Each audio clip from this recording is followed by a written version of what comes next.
भिक्षा क्या है, दान क्या है और दक्षिणा क्या है। भिक्षा वो जब आपके जीवन में किसी वस्तु का अभाव हो और आप जाकर के दर बदर भीख मांगने लग जाएं, मुझे कुछ दे दो, मुझे कुछ दे दो। जब आप मांगते हैं और कोई आपको देता है, वो भिक्षा है।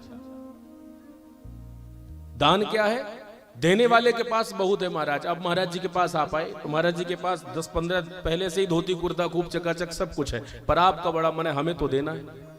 आपके पास भले लेने वाले के पास उस वस्तु का अभाव नहीं है, पर आपने उसमें कुछ भी ऐसा देखा, आपको उसका प्रभाव या कुछ भी अच्छा लगा, आपका हृदय कहने लगा नहीं हमें इनको कुछ दान करना।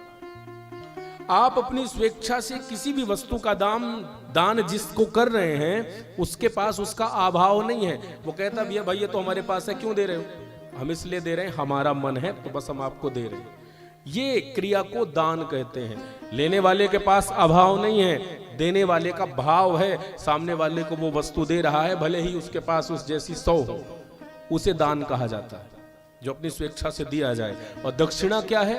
दक्षिणा वो है जैसे ब्राह्मण को आपने घर बुलाया, उससे पूजा पाठ करवाया, पूजा पाठ करवाने के बाद पंडित जी को आपने जो दिया वो दान नहीं, आप कहते हैं पंडित जी इसको लीजिए, वो दक्षिणा है। वो उनका श्रम है, उन्होंने जो श्रम किया है उसका वो पारिश्रमिक है जो उसे आप दे रहे हैं। प्रायः गलतियां लोगों से ये होती हैं, अगर पंडित जी को आपने दिया और उन्होंने कह दिया कि भैया ये थोड़ा कम है, हमने इतने दिन आपके यहाँ सेवा पूजा की तो थोड़ा कम लग रहा है, आप इतना।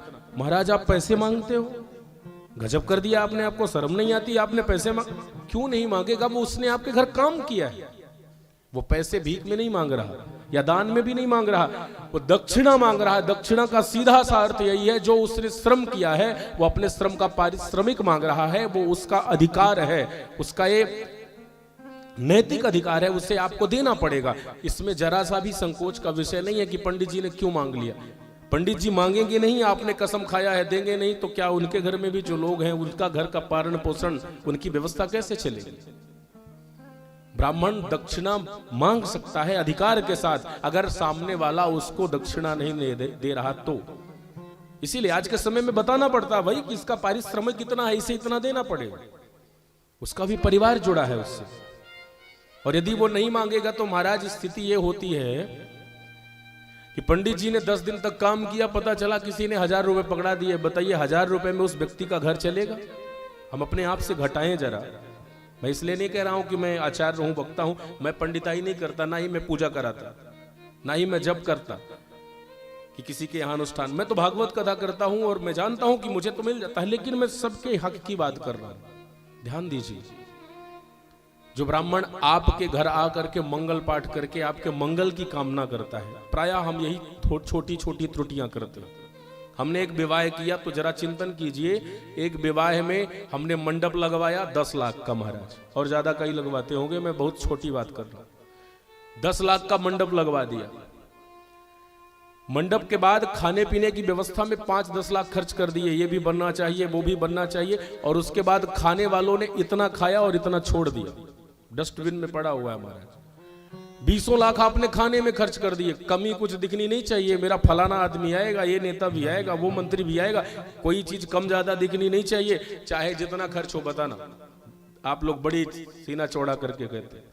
उसके बाद ढोल नगाड़े बजाने वालों को महाराज देखते ही देखते आपने उड़ा दिया, लाखों रुपए ऐसे दे दिया। इसके बाद लोगों के आतिथ्य में, उन लोगों के स्वागत में लोगों को बहुत सारी वस्तुएं आपने, ये उपहार वो उपहार सब दिया। पर ये क्यों किया है आपने? आपके घर में किसी का विवाह था, बेटी का या बेटे का। विवाह कराने के लिए जो पंडित जी आए, उन्होंने आपके घर में बड़ी सुंदर विधि विधान से आपके बच्चों के जीवन में उत्कर्ष हो, जीवन मंगलमय हो, दाम्पत्य प्रसन्न चित्त रहे, संपूर्ण जीवन इनका बड़ा खुशहाल हो, उसके लिए पूरी रात मंगल पाठ किए। वेदांतों के शास्त्रों से निकाले हुए वो सुंदर सुंदर श्लोकों को पढ़ के उन्होंने आपके बच्चों की जीवन यात्रा के सुदृढ़ व्यवस्था को संचालित करने के लिए वेद वेदांतों के उन मंत्रों को पढ़ के विवाह का दिव्य ये मंगल में परिणय बांध करके आपके दोनों बच्चों को एक किया। और परिणय में बांध देने के बाद, उस बंधन में बांध देने के बाद जब पंडित जी को दक्षिणा देने की बारी आई तो हम आप ही क्या कहते हैं, महाराज बड़ा खर्च हो गया है, पंडाल वाले को इतना देना पड़ा, उसको इतना, अब बजट बिगड़ रहा है, ये लीजिए आप 2100 रखिए। 11,000 देते देते तो महाराज लोगों के पसीने आ जाते हैं। मैं देखता हूं समाज में कहां जा रहे हैं। जरा एक बार चिंतन कीजिए कि जिसके कारण ये पूरी व्यवस्था बनी है, अगर पंडित जी आपको अगर लगे शादी में सब कुछ आपने कर लिया, आपकी क्षमता हो तो बिना पंडित को बुलाए आप अपना विवाह करवा लीजिए। दुनिया का कोई व्यक्ति चाहे ले कि मुझे बिना ब्राह्मण के, बिना पंडित के, बिना मंगल पाठ के, बिना किसी प्रकार के मंत्रोच्चार के मैं अपने बच्चे बच्चियों को पाणी ग्रहण करवा सकूं तो मुझे उससे मिलवाइए। नहीं करवा सकते। बिना ब्राह्मण के, बिना किसी दिव्य संस्कृतज्ञ के, वैदज्ञ ब्राह्मण के बिना आपके घर का कोई कार्य हो ही नहीं सकता। तो आप उसे बजट बताने लगते हैं, महाराज कैसे व्यवस्था बने, बड़ा खर्च होगा। प्रयास करिए। मैं आपसे कहना चाहता हूं, चाहे मैं खुद ही क्यों ना हूं, मेरे घर में भी उत्सव हो, यदि हम आप सबको प्रयास करना चाहिए।